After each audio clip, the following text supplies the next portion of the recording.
Olá, meu nome é Roberto Gonçalves Pacheco e a gente vai começar mais uma aula do nosso curso de Sistemas Digitais. A aula de hoje é sobre redes sequenciais. A nossa primeira aula, o nosso curso, ele se divide em 3 blocos, como eu apresentei na primeira aula de apresentação. A primeira parte foi a parte sobre circuitos combinacionais, módulos combinacionais, circuitos aritméticos combinacionais, tudo que está relacionado a sistemas digitais nessa parte combinacional foi visto nesse primeiro bloco, certo? Então, tudo foi aportado ali. Seguido, a gente começou o bloco sobre sequenciais, nada mais lógico, né, do que partir para a parte sequencial. E aí a gente viu registradores, foi a nossa primeira aula.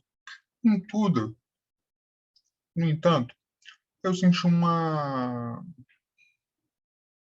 necessidade, a fins didáticos, de ao invés de a gente acelerar e partir para computadores e módulos sequenciais e taxa acelerada na matéria de sequenciais, parar, dar um foco especial para as partes de projeto de redes sequenciais usando flip-flops, certo? E aí essa foi a nossa aula anterior, certo? Onde a gente viu especificação de um circuito de redes sequenciais. Então, a gente, se vocês assistiram a aula, vocês puderam ver como que projetar, como que escrever uma rede, um circuito sequencial. Então, na aula de hoje, a gente vai seguir apresentando redes sequenciais. E a nossa aula de hoje, basicamente, ela vai permitir a gente aprender a analisar e a projetar circuitos sequenciais, ou aqui a gente vai variar a nomenclatura de circuito sequencial, rede sequencial, tudo isso, que eu acho que está um bom background para a gente construir nosso capítulo de computadores. Ok? Porque ao invés de simplesmente introduzir computadores como se fosse uma matéria qualquer, né, a gente dá esse background que vai permitir vocês projetarem e fazer as máquinas de estado para alguém que possa ter tido dificuldade ao longo do tempo. O objetivo dessa aula é aprender a analisar e projetar circuitos sequenciais. Analisar consiste em, uma vez que a gente saiba a implementação que está sendo posta, a gente vai tentar entender o comportamento do circuito implementado.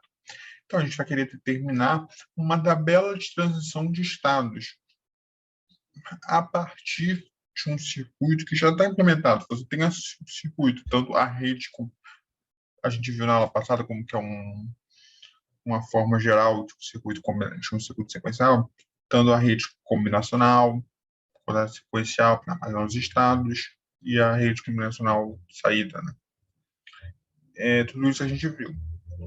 Então, essa parte que a gente vai receber o nosso objetivo é receber um circuito, uma rede sequencial implementada, e a partir disso, saber determinar a tabela de transição de estado, saber para onde, qual o comportamento, né? E até se quiser fazer um diagrama de estado, fazer aquele descrição do comportamento ao longo do tempo, né, que a gente coloca uma série de entradas, foi vendo os estados sendo modificados, mudando, e a saída mudando ao longo desse tempo, certo? Então, é o nosso objetivo para a aula de hoje, especialmente. Para a aula de quinta, a gente vai focar só em projetar circuitos sequenciais e resolver exercícios, porque esses exercícios vão servir para a gente explicar o conteúdo, né? A gente vai aprender aquele conteúdo também por meio dos exercícios, dos exemplos e tal. Primeiro, vamos ter em mente o que é um assunto que a gente já falou nas aulas passadas, mas é bom trazer de volta. O que é uma forma canônica dos sistemas sequenciais. A forma canônica é uma forma geral, né, um diagrama de blocos, uma forma geral de implementar uma rede sequencial. Desde aqui, a gente também utiliza, existe a nomenclatura de implementação Huffman-Moore, para denominar também uma forma canônica.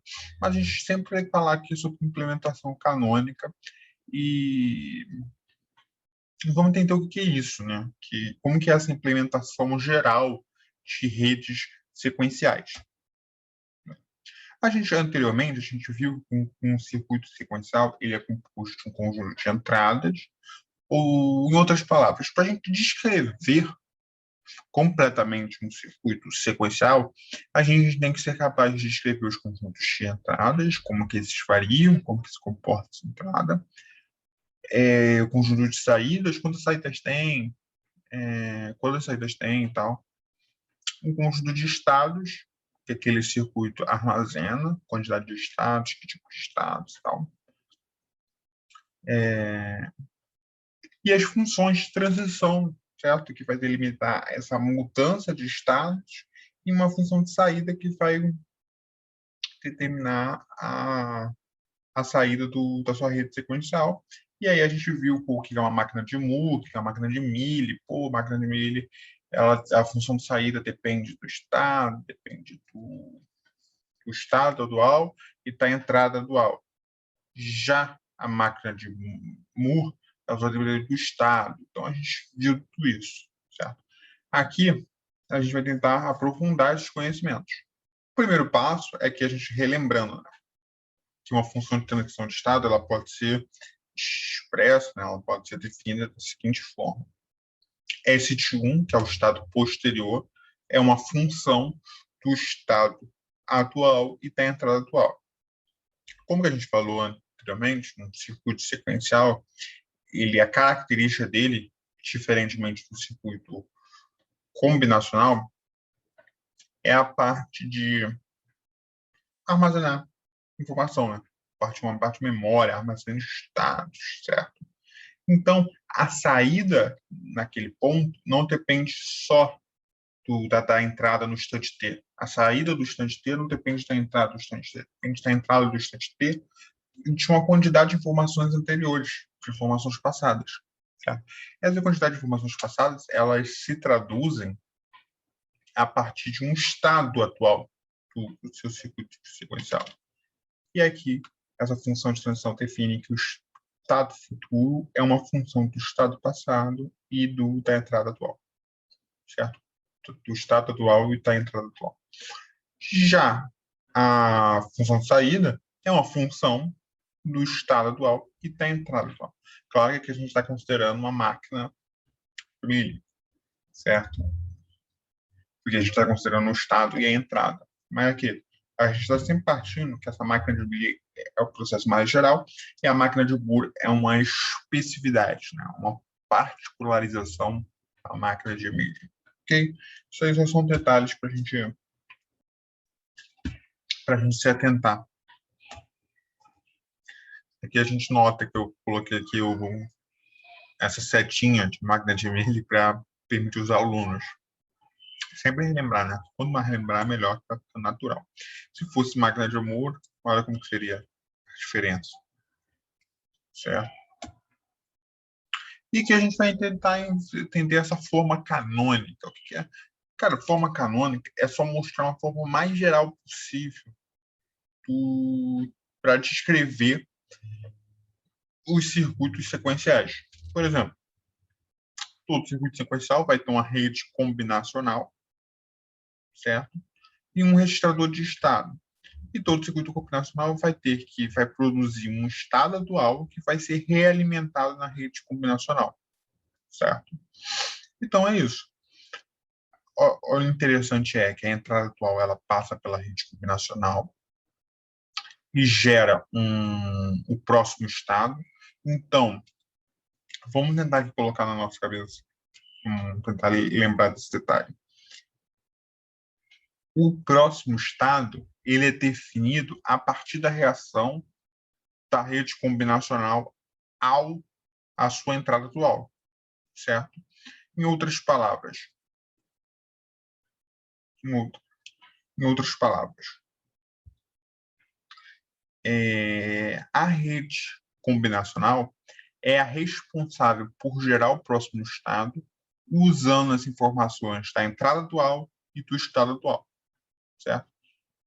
Ela gera essa informação ela é armazenada no registrador de estado para o próximo ciclo do clock, certo? E também, a partir da reação dessa rede combinacional à entrada atual e ao estado atual, a gente vai ter uma saída atual. O interessante aqui é notar que o estado atual ele é realimentado na rede combinacional para gerar o próximo estado e a saída. Esse é um detalhe muito importante observar na forma canônica. E, novamente, essa forma canônica é uma forma generalizada para a gente implementar o circuito, qualquer rede sequencial. Por quê? Porque aqui a rede combinacional ela pode ser qualquer uma. A gente pode ter uma rede combinacional aqui qualquer, um circuito composto por diversas portas ENT, XOR, OR, não importa. E aqui o registrador de estado, mesma coisa. A gente tem aqui um conjunto de flip-flops ou células binárias. E aqui, células binárias, eu vou usar essa nomenclatura para definir flip-flops ou LEDs controlados. Ok? Mas, de qualquer forma, flip-flops. E do tipo que for, né? Então, aqui a gente está tratando de forma bem genérica. Ok? Interessante, outra coisa para se notar nessa figura é o sinal de inicializar. Esse sinal de inicializar é o que define o estado inicial do circuito. Na aula passada, a gente viu que para descrever completamente uma rede sequencial, um dos pontos necessários é os estados que são armazenados e o estado inicial, né? Que é o estado que o circuito está quando t igual a zero, certo? Quando ele é inicializado. O sinal inicializar ele tem como função fornecer, prover esse estado inicial. E aí, geralmente, utiliza-se as entradas assíncronas do flip-flop para implementar esse estado inicial, certo? Essa função inicializar.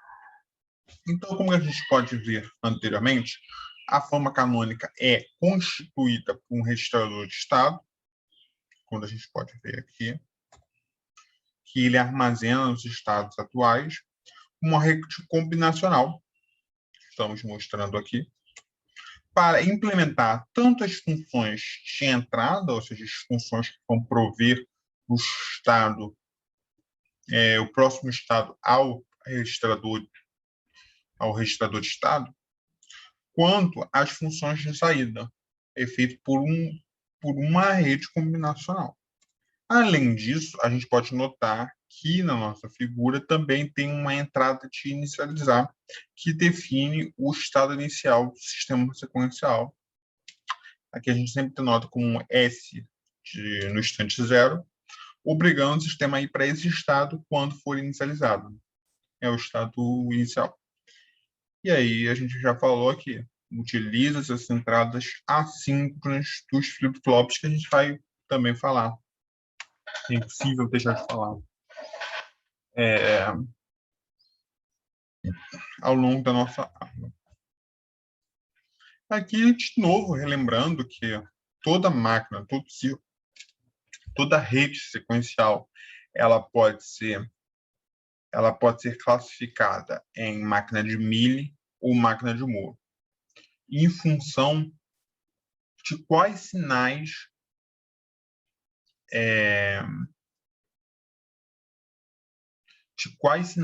influenciam a sua saída. Repare bem, porque pode causar uma confusão. Que não é os sinais que influenciam a mudança de estado, é a saída, certo? Então, na máquina de Mealy, a saída do circuito sequencial, ela depende da entrada dual e do estado dual, e a máquina de Moore depende apenas do estado natural, certo? Então, aqui sempre a gente ter esse reforço. Agora vamos ver essa forma canônica aqui, né? Esse diagrama de blocos da forma da implementação canônica, mostrando uma máquina de milho e uma máquina de Moore. Então, vamos apresentar essa implementação aqui para a máquina de milho e para a máquina de Moore. Pronto, já podemos detectar qual máquina de milho e qual máquina de Moore, certo? Podemos notar que, ó, essa imagem da esquerda, a função de saída, ó, o interessante é notar que esse anterior tinha uma rede combinacional só, certo? Aqui, ele já se permite a separar uma rede combinacional C1 para ser a rede combinacional que define as funções de transição de estado, certo? E uma rede combinacional C2 para definir a saída. Certo? E aqui a gente pode olhar que a saída, ZT, ela depende da entrada e do estado atual. Certo? Portanto, essa implementação aqui corresponde a uma máquina de milho. Enquanto essa implementação aqui, a gente só tem que a saída é uma função do estado atual, então a máquina de Moore. Ok? Coisa bem simplesinha, que é sempre bom saber, é sempre interessante. A implementação canônica é composta por registrador de estado, que armazena o estado atual, certo? É o responsável por essa memória do sistema sequencial, e uma rede combinacional, que vai produzir os sinais para implementar tanto a transição de estado e quando implementar a saída. Como a gente pode ver, o C1 é responsável por implementar a transição, então ele implementa o ST mais 1, e o C2 é responsável por implementar a saída, implementa o ZT. Ok? Dado o registrador de estado, aqui é importante saber porque esse registrador de estado ainda está de uma forma bem genérica. Um registrador de estado, ele possui K células binárias, e aqui células binárias vamos definir como um LED controlado ou um flip-flop. Né? Então, um registrador de estado com K flip-flops, ele permite armazenar K variáveis de estado. Certo? Então, a quantidade de flip-flops que você vai utilizar é diretamente correspondente ao número de variáveis de estado da sua rede sequencial. Cada flip-flop tem um registrador, tem a entrada binária. Cada flip-flop tem uma entrada binária, certo? Que é a entrada do flip-flop. Então, cada um desses flip-flops que compõem o registrador de estado tem uma entrada binária que vai corresponder ao estado futuro a ser armazenado nesse flip-flop, e uma saída que vai corresponder ao estado atual armazenado. Ok? Então, essa frase aqui está servindo para dizer que esse registrador de estado é constituído de flip-flops, certo? E que cada um desses flip-flops armazena um próximo estado a ser armazenado, recebe um próximo estado a ser armazenado e emite a cada ciclo de clock o estado normal que estava armazenado nele. Certo? E todos esses flip-flops compõem esse registrador de estado. Aqui a gente vai simplesmente começar a fazer o exemplo. E que tudo falando, tudo muito simples. Tudo muito simples. Mas agora vamos tentar fazer exemplos para ver sendo aplicado, né? Para ver isso acontecendo na teoria, né? Então, vamos começar o nosso primeiro exemplo. O nosso primeiro exemplo consiste em uma rede sequencial com a seguinte descrição em alto nível. Temos uma entrada, dois sinais de entrada, uma saída, pode ser binária, uma saída binária, né?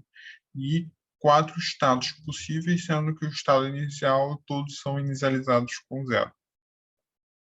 Então, como se a entrada de assíncrona, todo mundo fez com clear ali ativado, para fazer com que todos eles sejam inicializados com 0. certo? E vamos ver como que a gente consegue implementar isso de forma canônica, né?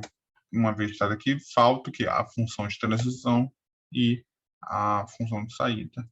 Aqui a função de transição a gente define, né? Sendo que o y ele sempre define o próximo estado, certo? Então, y, então temos 4 y, então aqui temos 4 flip-flops, certo? O registrador de estado tem 4 células binárias e temos esse circuito combinacional aqui para definir, correspondendo ao C1. Ele corresponde a esse C1 aqui. Ó. Deixa eu procurar. Esse circuito combinacional corresponde a esse C1, certo? Depois temos a função de saída aqui, que é uma porta OR apenas, que corresponde ao C2. Vamos ver como a gente pode implementar isso aqui? Pronto.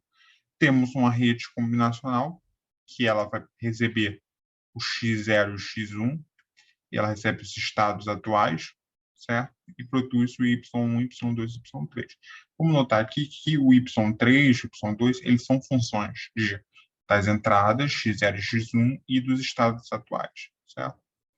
Aí eles emitem aqui para o registrador estado, certo? Esse circuito inicializar, a gente já viu que é um sinal que ele ativa o clear de todos os flip-flops que compõem esse registrador de estado que eu estou destacando aqui, um cursor.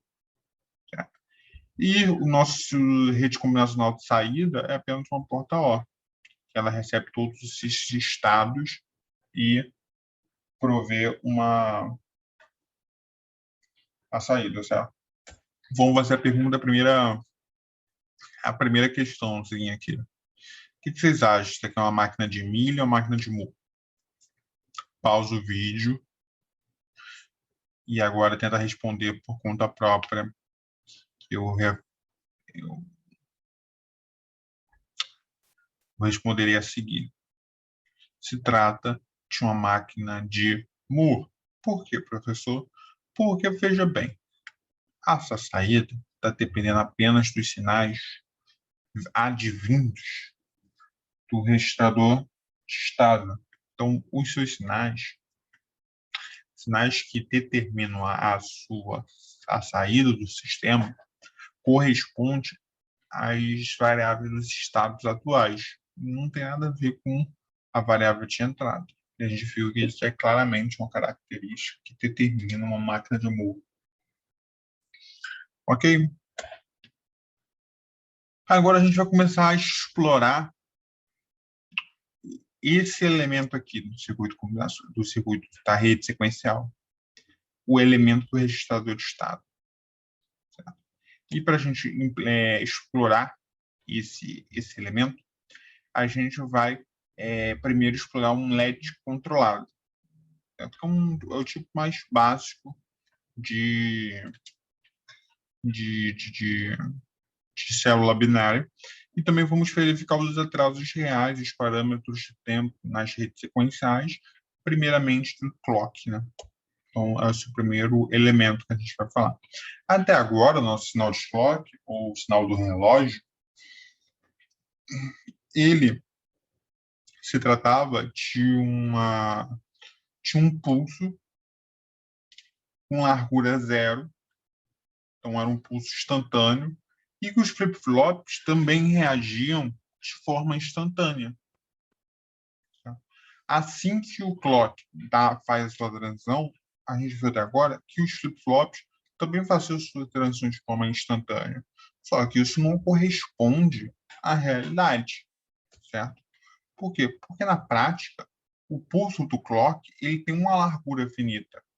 Então ele não faz um pulso, chega até um ponto, faz o pulso e volta de imediato. Não existe no mundo real nada que tenha esse comportamento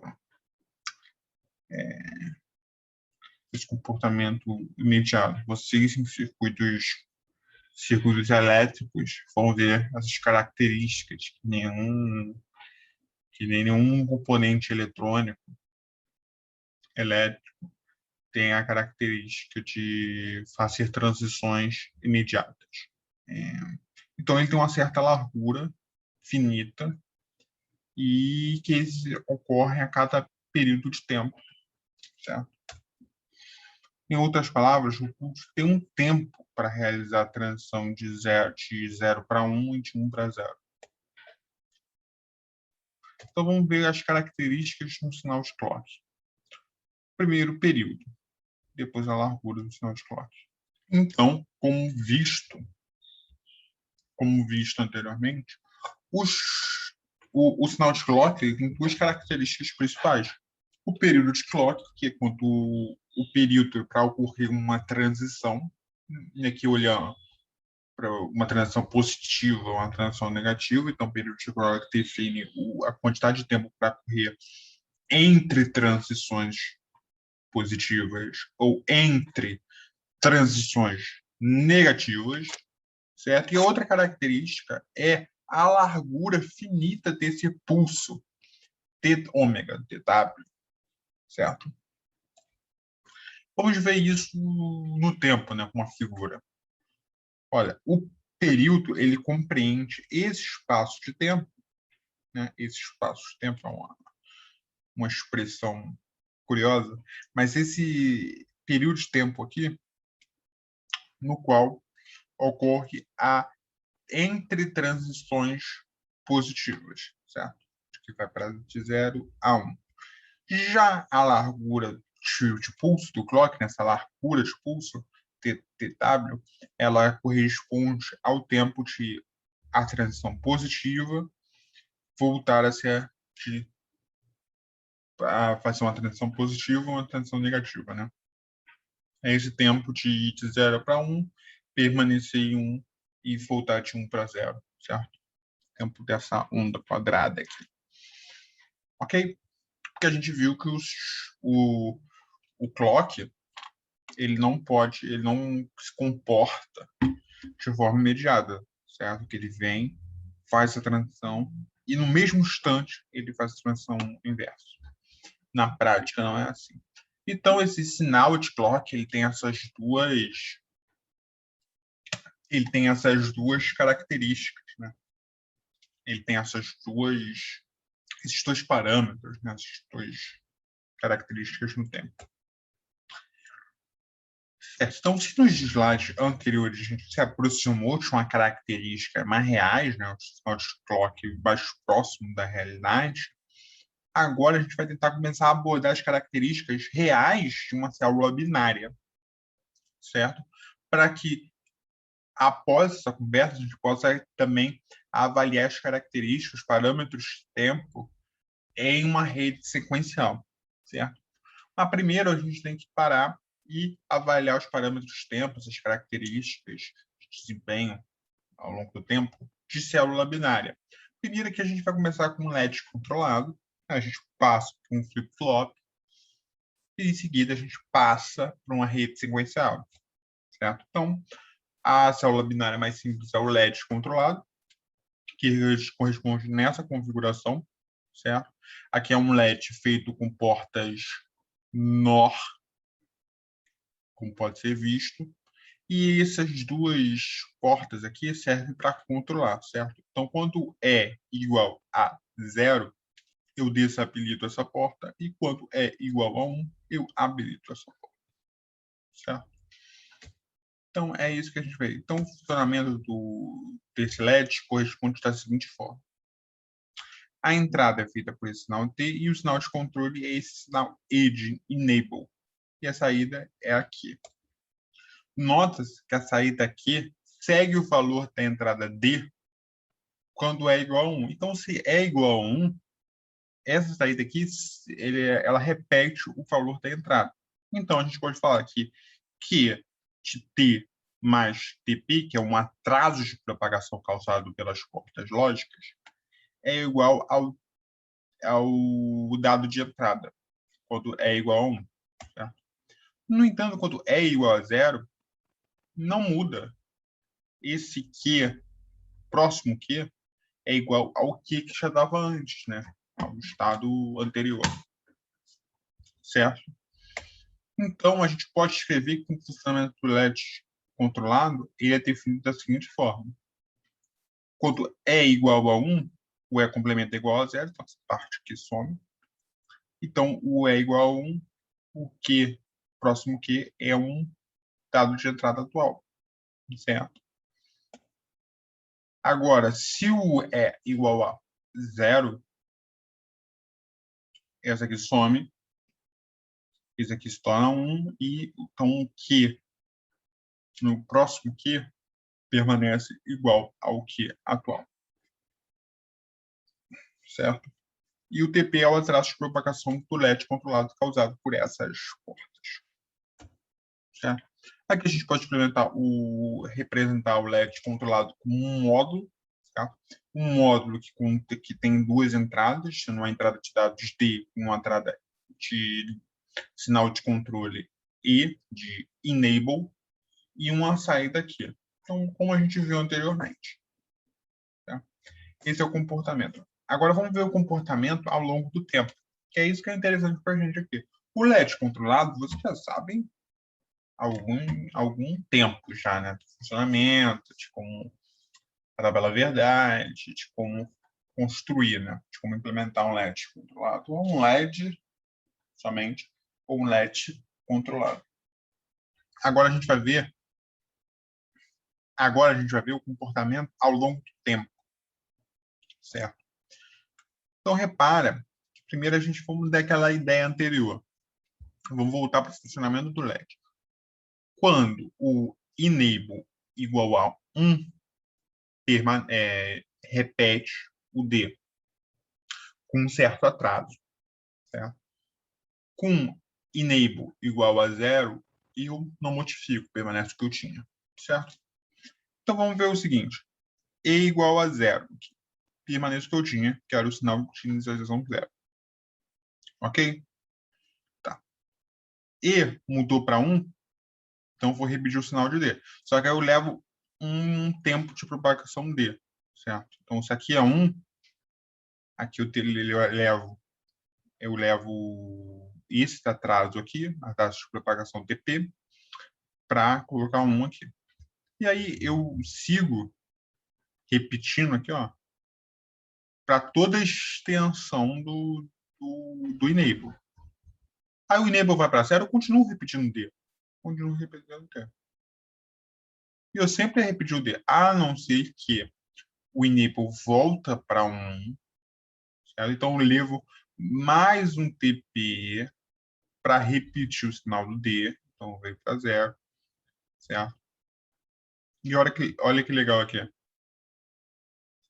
Então, aqui está com 0, então sempre mantém, certo? Aí aqui vira 1, eu repito o sinal de D, só que ele repele o sinal de D quando D é igual a 0. Então aqui segue sendo 0. Só que olha que legal, quando o E está igual a 1, nessa onda quadrada aqui, que é igual a 1, tem um sinal de D aqui que vai para que transiciona para 1 e transiciona para 0. Certo? Dentro de um enable ativado. Aí olha que legal que ele consegue. Então ele repete o mesmo dado de entrada com certo atraso. Depois vai para 0, então ok. Certo? Então repara que ele realmente cumpriu aquele comportamento que a gente explicou. Aqui é importante ver que, olha só, esse LED que a gente viu, nota a diferença dele para um flip-flop. Ele é sensível ao nível do enable. Então, a gente vai falar que o LED controlado é uma célula binária sensível ao nível do sinal de enable, certo? Uma vez que, quando o enable é igual a 0, não modifica, quando o enable é igual a 1, segue o valor de entradas dos dados D, certo? No entanto, é possível também. Então, enquanto o flip-flop, a gente está falando que o flip-flop é uma célula binária sensível à borda. Então, repara, o flip-flop não é sensível ao nível, ele é sensível à borda, ele é sensível à transição do clock. Já a célula, o LED controlado, ele é sensível ao nível, certo? Mas veja bem, vamos tentar construir sistemas sequenciais síncronos usando LED controlado, conectando o clock. É possível construir sistemas sequenciais síncronos usando somente o LED, né? Não só um sequencial. E para isso a gente vai conectar o clock à entrada do E. Vamos mostrar. E mais que isso, a gente coloca esse sinal aqui na entrada do flip-flop, né? Para definir o próximo estado. Vamos mostrar a implementação. Certo? Essa é a implementação que a gente vai tentar utilizar para construir um sistema síncrono a partir de um LED controlado. Então, a gente viu anteriormente a célula binária sensível a um nível, que era o caso do LED controlado. Nesse momento, a gente vai para a célula binária acionada na borda, ou seja, estamos falando dos flip-flops, certo? O flip-flop ele faz um carregamento do estado, do próximo estado, ele é causado. O carregamento do próximo estado é causado por essa transição de níveis do clock, certo? Vamos ver isso com mais detalhes. Tem uma transição, esse clock, vamos ver.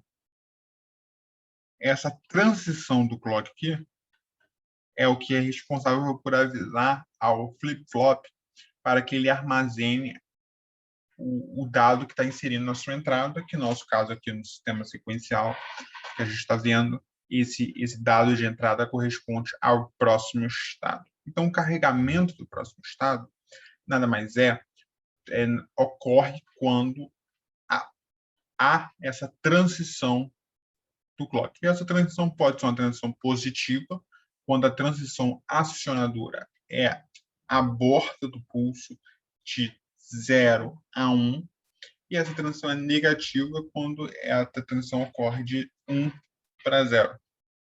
Então, vamos ver isso aqui nesse diagrama temporal. O que quer dizer que eu estou tentando dizer? Estou tentando dizer que o sinal de clock, quando ele aciona, né, transiciona de forma positiva, ele sai de 0 e vai para 1. E é essa borda aqui que aciona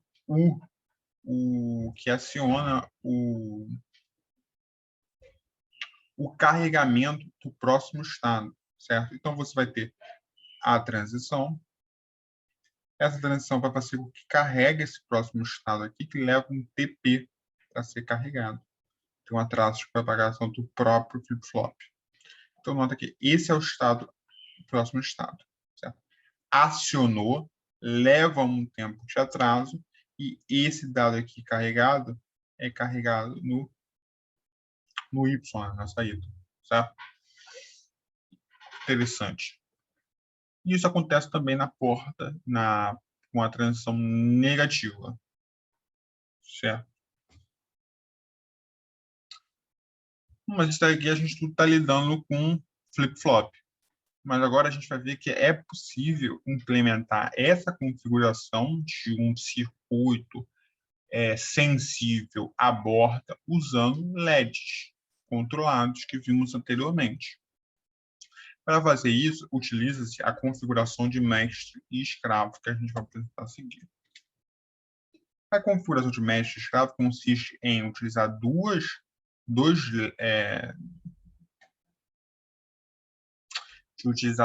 LEDs controlados, certo? Um como uma célula mestra e o outro como uma célula escrava. Conecta-se o clock, sinal de clock, no enable desse LED e o complemento do clock na célula escrava, certo? Então, olha só. Conecta-se o sinal de clock à entrada do LED, certo? Na célula mestre, e a saída da célula mestre é conectada à entrada da célula escrava. Note que essa saída aqui da célula mestre segue de quando é igual a 1 e permanece a mesma quando e igual a 0. Então, a célula mestre implementa aquela expressão que a gente viu anteriormente. Já a célula escrava, ela faz o seguinte: quando o clock é igual a 0, ela repete o dado de entrada. Então, ela repete a sua saída, S repete o ômega. E quando o clock é igual a 1, ela permanece a mesma. Então, vamos ver isso num diagrama temporal, que é o fundamental. Todos isso aqui a gente explicou anteriormente, certo? Esse funcionamento. O que a gente não explicou é o seguinte: é essa parte aqui que está lidando com a célula escrava. Note o seguinte, que a célula escrava está fazendo com uma transição negativa. Então, toda vez que ela é negativa, ela repete o sinal da entrada. Vamos ver o que isso acontece? Quando ocorre uma transição negativa, ela leva um instante, um período, um atraso pp, e ela repete exatamente o dado de entrada aqui. Vamos ver como que funciona usar a implementação mestre-escravo para fazer uma célula binária que transiciona, que seja sensível à borda usando LEDs controlados. Certo? A gente nota que quando ele faz quando transiciona quando o enable, né? Primeiro, o clock está conectado ao enable, certo? E o complemento do clock está conectado ao enable da célula do LED controlado escravo, certo? Da célula escrava. Então, a primeira coisa que a gente pode notar é quando o clock ele está no nível 1, ele repete com certo atraso, ele repete o sinal de saída, repete a entrada, certo? E aqui a gente pode notar que quando o clock vai para 0, certo? Ele continua repetindo essa entrada, até que o clock vai para 1 de novo. Então, ele leva um tempo, ele repete essa entrada e volta a repetir a entrada aí, certo? Já o clock inverso, ele vai fazer a mesma coisa, só que utilizando esse padrão aqui, né? Ele utiliza o W e o ômega, certo? Então, quando o clock é igual a 1, ele segue repetindo o W, certo? Do ponto que, quando o clock barra fica igual a 1, ele repete o W com certo atraso, certo? Então ele repete até o final. A não ser que quando o clock volta para ficar igual a 1 e o ômega é igual a 0, aí ele vai para 0. Em outras palavras, quando a gente trata só olhando a interface entrada e saída, a gente pode ver que a saída S, em relação ao clock de entrada, ela só funciona depois da transição negativa, né? Olha, a transição negativa acontece, ele tem um atraso e ele repete a entrada, certo? Aqui, repete a entrada. Quando acontece a outra saída negativa, certo? Aqui, ele tem mais um atraso de propagação e ele repete a entrada, que aqui era 0, ele repete a entrada 0. Em outra forma, em outras palavras, né, consequentemente, ele consegue implementar sensível à borda, nesse caso, transição negativa, usando o LED controlado, não flip-flop, o LED controlado, usando uma configuração mestre-escala. Então, veja bem, ao invés de usar um flip-flop, simplesmente, teve que contornar, teve que utilizar esse recurso da configuração mestre-escravo para contornar esse problema e fazer um dispositivo que seja acionado por borda a partir de LEDs controlados, certo? Aqui toda a explicação que eu deixo para os alunos para facilitar na hora de escrever, né? Na hora de estudar. Agora vamos para o flip-flop D, ou seja, o nosso primeiro flip-flop, que vai ser o único que eu vou abordar, porque eu acho que flip-flop, os tipos de flip-flop, vocês já trazem há muito tempo. Esse flip-flop D, vocês já trazem com vocês essas informações já vai há muito tempo. Caso alguém, professor, não consigo aprender flip-flop de jeito nenhum, funcionamento, aí sem problema nenhum, manda meu e-mail, entre em contato, que eu farei uma aula, uma etapa da aula exclusivamente para cada um dos tipos de flip-flop. Nem se você aprender, não. Se você tiver com dificuldade, entre em contato. Eu acho que não é necessário aqui no nível que a gente está. Mas eu fiz essa etapa para o flip-flop D. Por quê? Porque a gente vai utilizar muito esse tipo, certo?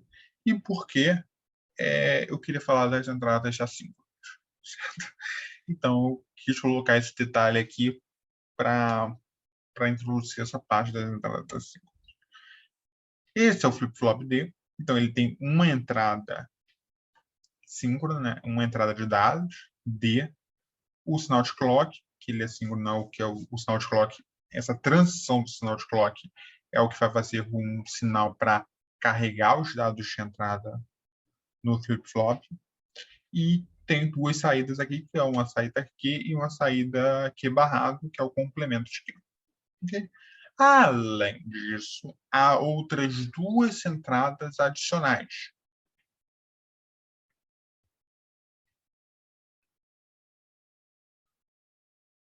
A gente pode ver um flip-flop D, que além dessas entradas que eu estudei, existem as entradas assíncronas, que é o preset e o clear. O que essas entradas assíncronas fazem é forçar com que o flip-flop vai para um estado de 0 ou 1. Né? Se o preset estiver acionado, ele obriga e força a qualquer momento, qualquer instante T, que o flip-flop vá para o estado de ter saída Q de T igual a 1. E o clear faz com que seja saída obrigatória, né? Força essa saída seja 0. Ok? Então, isso aí é, claro, o básico.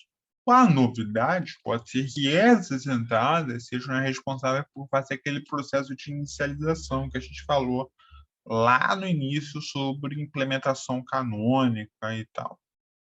Certo?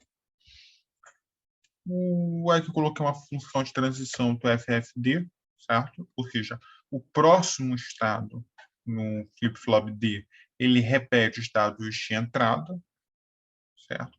Então, o próximo estado que segue o valor da entrada, então posso exprimir que o próximo estado, posso definir, né? Posso expressar que o próximo estado é igual o valor de entrada atual, sem mistério. E aqui a gente pode escrever a tabela de transição, a gente fez uma tabela de transição aqui, a gente pode escrever na forma de diagrama de estados, na qual o Q0 e Q1 são os estados, certo? A saída 0 a saída 1 corresponde aos estados. Quando você está com uma saída 0 e a entrada for 0, você permanece no mesmo estado que antes. Se a entrada for 1, você passa para o outro, e a mesma coisa acontece aqui. Se a entrada for 1, você permanece nesse estado, se a entrada for 0, você volta para o estado de Q igual a 0. Ok? Certo.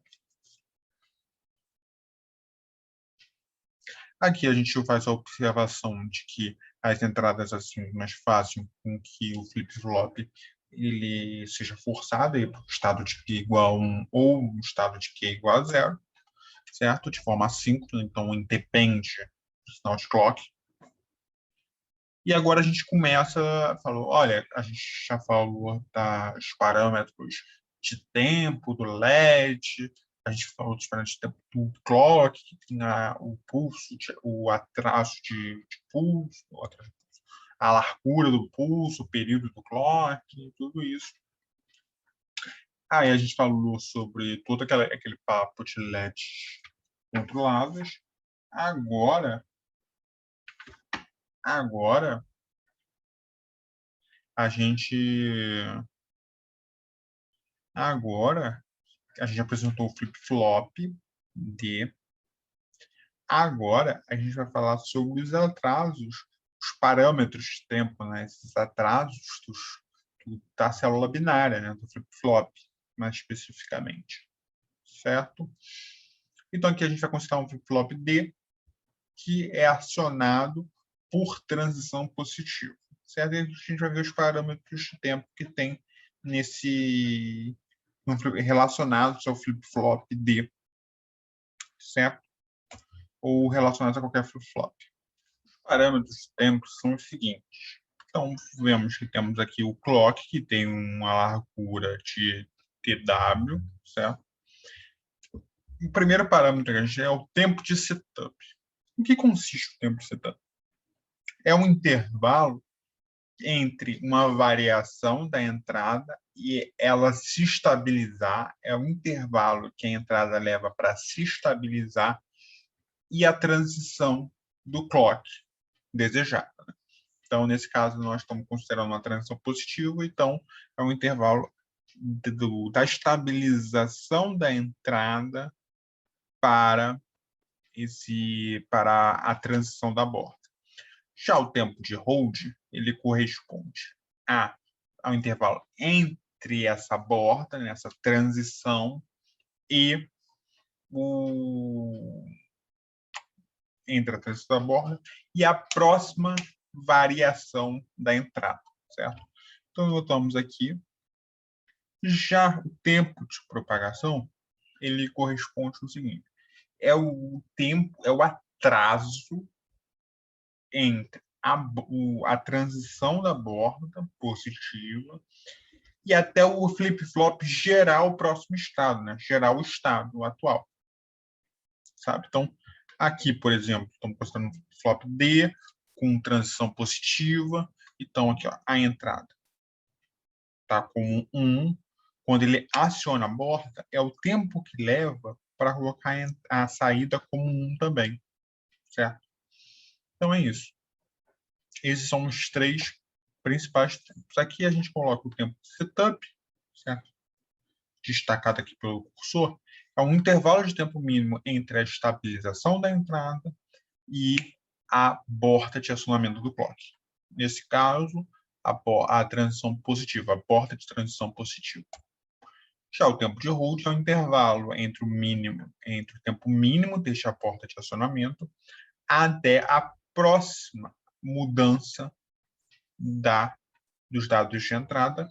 E, por fim, um atraso de propagação nada mais é do que o atraso para que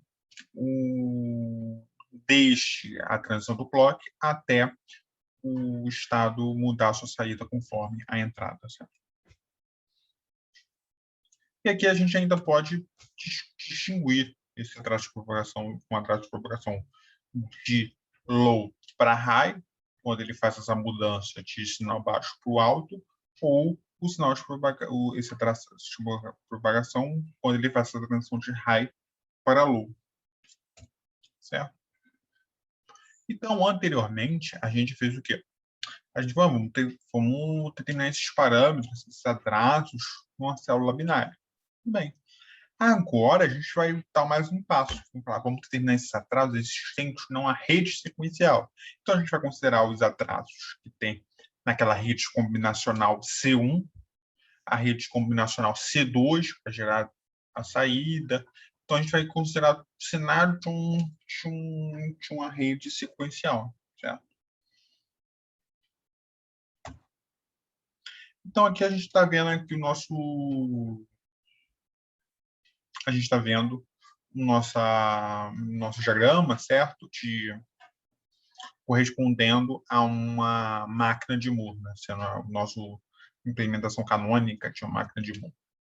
Primeiramente, considera uma rede sequencial que vai ser uma máquina de Moore, né? Então, a gente pega essa implementação canônica dentro da máquina de Moore e a gente consegue notar que, primeiro, a gente vai ter... Então, se tem um circuito combinacional, vai ter um atraso de propagação relacionado a esse circuito combinacional, certo? Tanto para ele reagir à entrada X, quando ele vai reagir a essa realimentação do estado aqui, ok? Até aí, normal.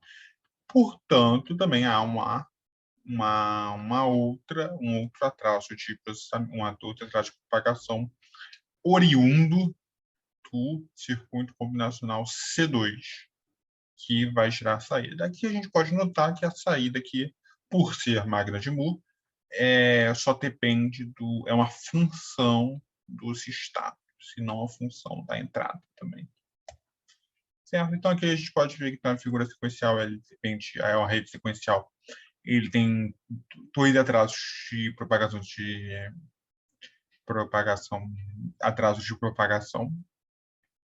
um para o X, um para o Y, além do atraso de propagação do circuito C2. Ok? Até aí tudo bem. Então, aqui a gente vai deduzir o tempo de setup e o tempo de propagação e para a rede como um todo, certo? Primeiro, a gente vai tentar deduzir o tempo de setup. Certo? Nota, o que é o tempo de setup? É o tempo que leva para a entrada se estabilizar e ocorrer a transição de acionamento desejado. Estamos considerando transição positiva, então é o tempo, o intervalo entre ocorrer a estabilização da entrada e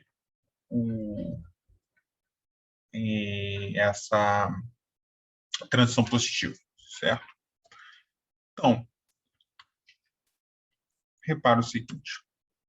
Então, a entrada vai ter que se estabilizar, a entrada vai se estabilizar até um certo T estrela, né? Esse T asterisco aqui. Aí, depois desse T asterisco, vai ter que ter um tempo para o atraso, certo? E depois um tempo, o tempo de setup, certo? Então, veja bem, o tempo de setup na rede, ele é o tempo do atraso da propagação, mais o tempo de setup da célula, do registrador, certo? Então, aqui a gente vai notar, é muito mais fácil ver nesse diagrama aqui de tempo, certo? Ó, a entrada da célula, ela faz aqui, ela se estabiliza, certo? E aí você vai ter que o tempo, você vai ter que ela se estabiliza, e aqui você tem um atraso de propagação do C1, depois você tem um atraso da estabilização da entrada, certo? Da entrada, dessa entrada aqui, ó, do Yzão, do Yzão no flip-flop até a primeira porta. Então, esse daqui corresponde ao tempo de setup da célula. E esse período aqui é o atraso do combinacional 1, né? Do circuito combinacional C1. Então, o atraso de setup da rede é esse termo aqui mais esse termo aqui. Né? Então, a gente fala que o tempo de setup da rede em relação a x, né, é igual ao atraso de propagação em relação a x, mais o tempo de setup da célula. E agora, o atraso de propagação da rede? O atraso de propagação da rede, veja bem, o clock aciona, certo? Vai ter um tempo de propagação para a célula reagir e produzir a sua saída. Depois que ela produzir a sua saída, ainda tem um atraso do circuito combinacional C2. Então, o atraso de propagação da rede nada mais é do que a saída da célula, ou seja, o tempo de propagação da célula, mais um atraso do circuito combinacional T2. Certo?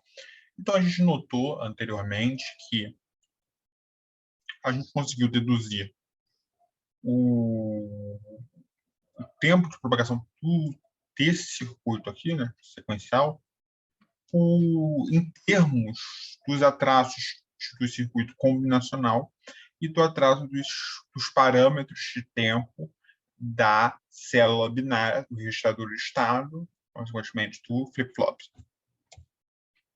Certo? Agora tem um último parâmetro que é um pouco mais complexo, um pouco mais complicado. Por quê? Porque ele é a frequência de clock máxima. ou o tempo mínimo de clock, período mínimo de clock.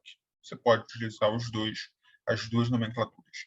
Eu até prefiro o período mínimo do clock. Por quê? Porque é o período mínimo que o clock tem que ter para que ele possa caber, né? Para que possam ocorrer todos esses eventos de atraso. Porque se tem um tempo, porque se for um período menor do que esse período mínimo, quando ele está fazendo um atraso combinacional, ele já tem outro sinal de clock, certo? Quando estiver ocorrendo, por exemplo, estou dando um exemplo, né? Quando ocorrer esse atraso aqui, ó, ele já vai e já ocorre um sinal de clock aqui. Pô, não tenho tempo para nada, não tenho tempo de fazer o setup, de reagir, certo? Não tenho, já faz o clock. E aí não funciona corretamente, ok? Então, para a gente determinar esse período mínimo de clock, a gente precisa considerar todos os atrasos existentes no circuito combinacional. Então, anteriormente, a gente viu esses atrasos de forma isolada. Agora, a gente vai utilizar todos esses atrasos que a gente já viu para tentar deduzir um parâmetro de período mínimo. Okay? Aqui a gente vai introduzir dois outros atrasos. Um T1, que é o tempo entre o acionamento da porta e a estabilização da entrada X, certo? É uma entrada X que vem de outro sistema, certo? O tempo de estabilizar a entrada até acionar a porta, vindo de uma entrada de um outro sistema, e o T-out, o tempo de saída de C e a próxima porta de acionamento. Tem um atraso aí. Daqui a gente está considerando esse seguinte sistema sequencial. Esse é o sistema sequencial que a gente está considerando para a nossa explicação, certo? Para a gente definir o período mínimo, certo? Para esse parâmetro, período mínimo. A gente tem um sistema A, certo? Que é um módulo sequencial externo, certo? Tem o nosso sistema de interesse, que é o sistema S, e tem um módulo sistema B, certo? Então, o que eu estou falando? O sistema A ele vai gerar um sinal de saída aqui, que vai servir como entrada para o nó. O nosso vai gerar todos os sinais, certo? A gente vai estudar os parâmetros relacionados ao sistema S. Ele produz o sinal de saída Z, que vai servir como entrada para o sistema B, certo? Então, primeira parte, a gente vê que o sistema A ele produz esse sinal de entrada X, e a gente nota que deu o sinal de clock, o sinal A leva um tempo para produzir esse sinal X, né? Esse sinal XX se estabilizar, certo? Então, esse sinal, esse tempo que leva para o sistema A produzir X estável é o T1, certo? Então, a gente pode concluir que o tempo para que a entrada se estabilize corresponde ao tempo de propagação do sistema A. Então, o TI nada mais é do que o atraso de propagação do sistema A, porque a gente viu anteriormente que o atraso de propagação do sistema é o tempo entre o clock e ele produzir uma saída. Então, o TI aqui vai ser o atraso de propagação do sistema A, e, por consequência, o T-out vai ser o tempo de setup, né? O tempo de você estabilizar uma saída até o sistema B der o acionamento da bordo, ele sentir, né? Ele perceber essa nova entrada. Ok? Então, vamos ver como que funciona esse parâmetro. A ideia é que esse período mínimo aqui, ele deva garantir que esses ciclos aqui, né? Certo? Eles ocorram entre esses períodos, certo? Então, com respeito à entrada, então, A produz uma entrada X, certo? Um sinal X. Existe um atraso de propagação por causa do atraso de propagação do A, né? Esse T1. Aí vai ter o atraso, vamos ver, aí vai ter o atraso do sistema combinacional C1 e tem um atraso de setup. Então, tudo isso deve acontecer antes do que o período mínimo. Tudo deve acontecer mais rápido do que de ter outra transição do clock. Ou seja, o T-min tem que ser maior do que essa soma aqui, né? Esses atrasos aqui. Por quê? Porque se acontecer um clock antes disso, interrompe essa sequência, sabe? Então, o que vai acontecer? que se acontecer um clock aqui, certo? Acontecer um clock aqui, ou seja, o período mínimo de transição ele acontece antes do que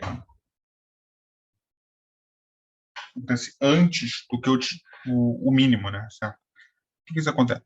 Vai acontecer que a entrada do flip-flop não corresponderá à adequada, porque ela não foi atualizada, não tem o tempo de setup, certo? Ela não foi atualizada. Então, a gente tem que estar esse período mínimo aqui para acontecer. E aí, isso vale para os outros também. Certo? A ideia de que, com respeito à entrada X, ele tem um tempo para deixar todo esse ciclo acontecer. Aí, ele vai acontecer? Ele vai gerar uma saída, certo? O clock dá um sinal de clock, gera uma saída, então tem tempo de atraso do próprio circuito,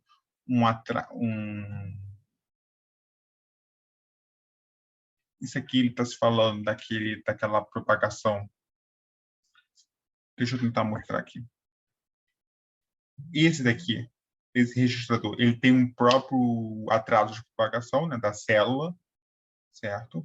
Aí, para ele fazer essa realimentação, tem um atraso do circuito combinacional e tem um atraso de setup. Então, tudo isso aqui é o atraso relacionado à realimentação do estado Y, certo? Também tem que estar correspondendo dentro desse período mínimo. Ok.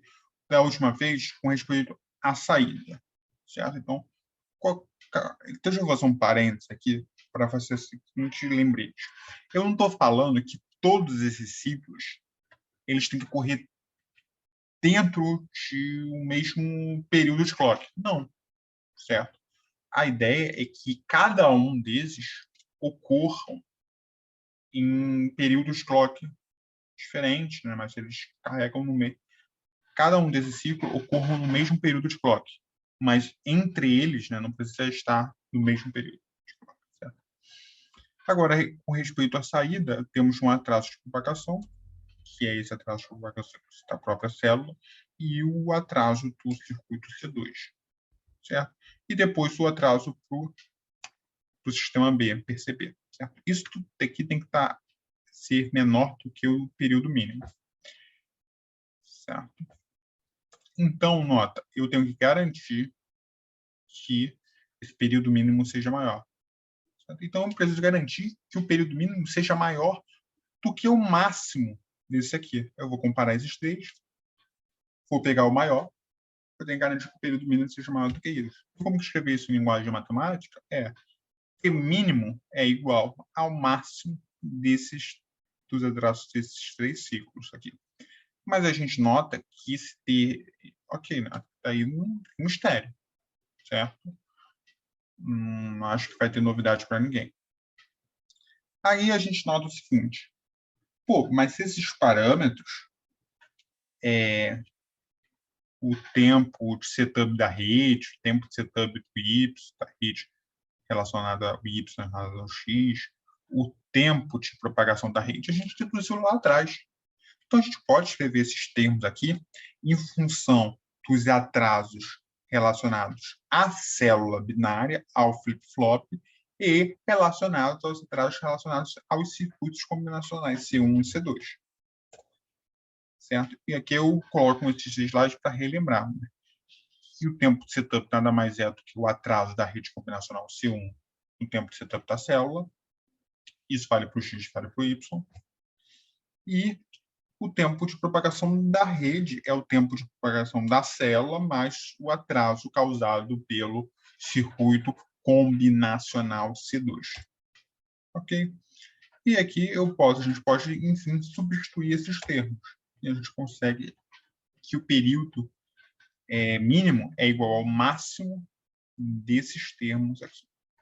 Sendo Tin mais atraso de propagação do circuito combinacional C1, atraso de setup da célula, depois a gente tem outro atraso de propagação da célula,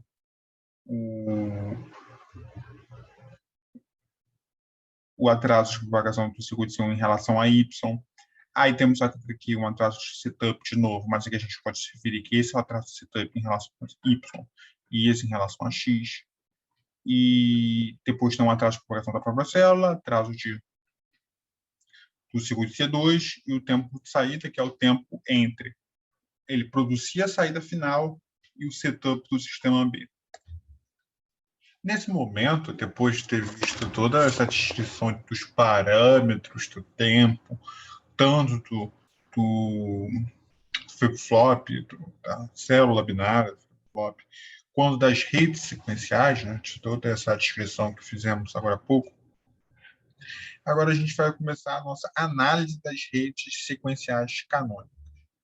A gente viu com a rede canônica, né, que é aquela representação bem geral, composta de circuito combinacional, que vai ser o responsável por implementar os sinais que fazem as transições, que implementam a entrada dos flip-flops, né, e implementam a saída, e o registrador de estado, que armazena os estados do circuito sequencial e faz aquela realimentação.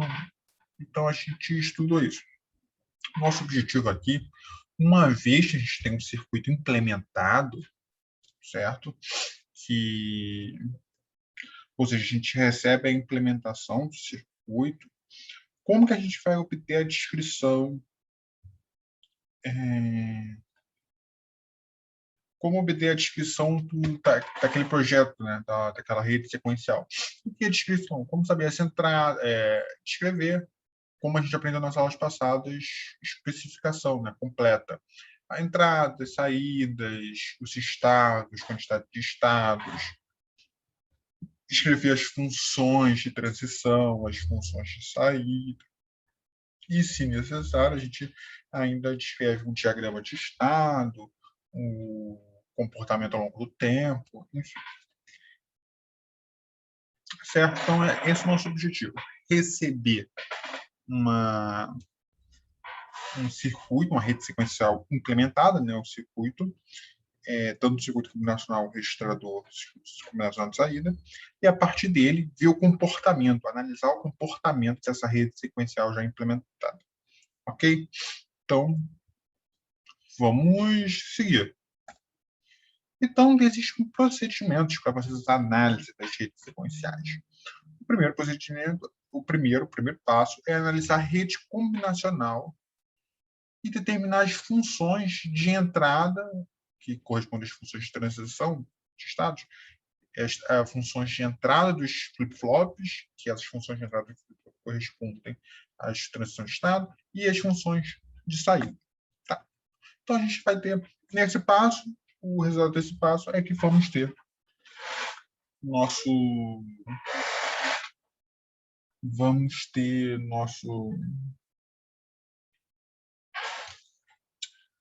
dessas expressões booleanas do próximos estados, né? Então vamos ter algo como Q de T mais 1 igual e um conjunto de portas lógicos, ok? Em função das entradas x de t e o parâmetro do estado atual, Q de t, vamos ter algo nesse sentido, e umas expressões booleanas que definem a saída, certo? Então, a gente já, no passo 1, a gente tem que ter isso no final. O 2, então, a gente vai fazer a especificação em alto nível, certo? Para as funções de entrada e saída. E no passo 3, e aí nesse aqui é fazer a tabela verdade, a tabela de estados, né? A tabela de transição de estados, a tabela das saídas e tal. É isso que a gente tem que obter no passo 2. E no passo 3, se necessário, vamos ainda determinar a descrição do comportamento. Então, a gente vai pegar o circuito, a tabela, e vamos colocar uma série de entradas e vamos acompanhar as saídas que essas entradas gerarão e as transições de estados que essas entradas gerarão, certo? E é isso os 3 passos para a gente analisar redes sequenciais. Depois a gente vai ver uma forma de generalizar ainda mais um passo. Porém, calma, vamos prestar atenção principalmente nessas redes sequenciais canônicas, né? Que as redes sequenciais mais simples. Né? Tá, então vamos aprender por meio de exemplos. É o melhor jeito, assim, mais tranquilo da gente... Porque esses passo a passo falando, eles soam abstratos. Soam abstratos. E para evitar, para a gente trazer, concretizar essas informações ensinadas, a gente vamos acompanhar a resolução de exemplos. Né? Analise a rede sequencial síncrona a seguir. Essa rede consiste em um registrador de estado composto de duas células binárias. Então, esse registrador armazena duas variáveis de estado e uma rede combinacional. Okay? O estado é representado por esse aqui e o próximo estado é por o YZ. Okay? E aqui temos a nossa rede sequencial, certo? Até aqui, vamos seguir, então, o nosso procedimento de forma bem pragmática. Seguindo o procedimento. Primeiro passo, aqui, olha, vamos definir as funções, analisar o circuito combinacional, de forma a obter as expressões para os próximos estados e para a saída. Ok? Então, vamos obter transição de estado. A gente vai ver aqui, ó, y0, certo?